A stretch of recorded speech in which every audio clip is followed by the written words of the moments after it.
بچے نے نا حضور کے کپڑوں پر پیشاب کر دیا تھا. اس کی ماں پریشان ہو گئی. بخاری ہے.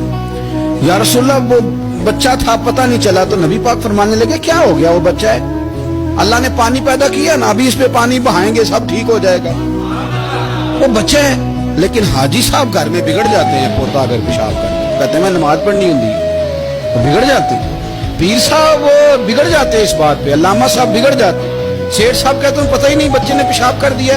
حضور نے فرمایا کہ بچہ بچہ ہوتا ہے, وہ چھوٹا ہے, اس کا ایک مزاج ہے, اس کا ایک مطالبہ ہے. اب آپ یہ کہیں کہ وہ بڑا مجھے پاک صاف سمجھتا ہے تو اس رویے سے میرے ساتھ وہ ملاقات کرے.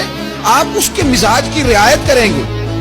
نبی کریم کے غلام کے بیٹے ہیں حضرت اسامہ بن زید.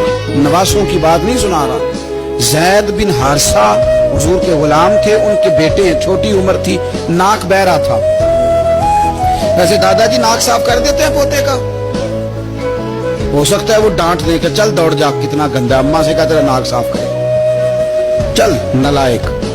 نانا بھی کہا چل بھاگ جا, کیونکہ وہ حاجی صاحب نے وضو کرنا ہے, نماز پڑھنی ہے, تو ان کے قریب یہ چیز آ گئی تو بڑا مسئلہ بن جائے گا. نبی کریم صلی اللہ علیہ وسلم نے کہا عائشہ اسامہ کی ناک بہ رہی ہے, صاف کر دو. حضرت عائشہ کہتی ہے میں ذرا اٹھی کو کپڑا دیکھنا تو حضور جلدی سے اٹھے. ایک روایت تو یہ ہے کہ حضور نے ناک پوچھ دیا, اور دوسری میں کہ نبی پاک قریب پہنچ گئے. جناب عائشہ کہتے ہیں میں نے ہاتھ پکڑ لیا, میں نے کہا حضور کپڑا لینے گئی تھی آ گئی. کہتے میں نے اپنے ہاتھوں سے ان کی ناک صاف کر دی, ریڑھ صاف کر دیا. اللہ کے رسول گویا میری طرف دیکھ کے مسکرائے, حضور راضی ہوئے. بچے تو بچے ہوتے ہیں, بچے تو بچے ہوتے ہیں. اب آپ کو بچہ حاجی صاحب مانے, پہلے نمازی صاحب مانے, آپ کو پہلے بچہ جو ہے وہ بڑا سیاںہ مانے, سمجھدار مانے, عقل مند مانے, پیر صاحب مانے. چھوٹا بچہ تو وہ نہیں مان سکتا. آپ اس کی نفسیات کے مطابق اس کے ساتھ چلیں. آپ رویہ وہ رکھیں کہ وہ بچہ ہے, وہ چھوٹا ہے. حضور بچوں کے پاس سے گزرتے تھے تو انہیں سلام کہتے تھے. آپ بھی کہتے ہیں, آج سے کہیں گے. حضور گزرتے چھوٹے کہتے السلام علیکم. اور نبی پاک صلی اللہ علیہ وسلم کبھی کبھی نا بچے کھیل رہے ہوتے تو حضور بیٹھ جاتے, فرماتے یار میرے سینے سے تو لگو. حضور زمین پہ بیٹھ جاتے, بچہ دوڑا آتا, حضور کے سینے سے جب لگتا تو نبی پاک گر جاتے اور فرماتے اوئے ہوئے تم نے تو مجھے گرا ہی دیا ہے. یہ بچوں کے ساتھ آپ جو رویہ رکھیں گے وہ میٹھا ہوگا.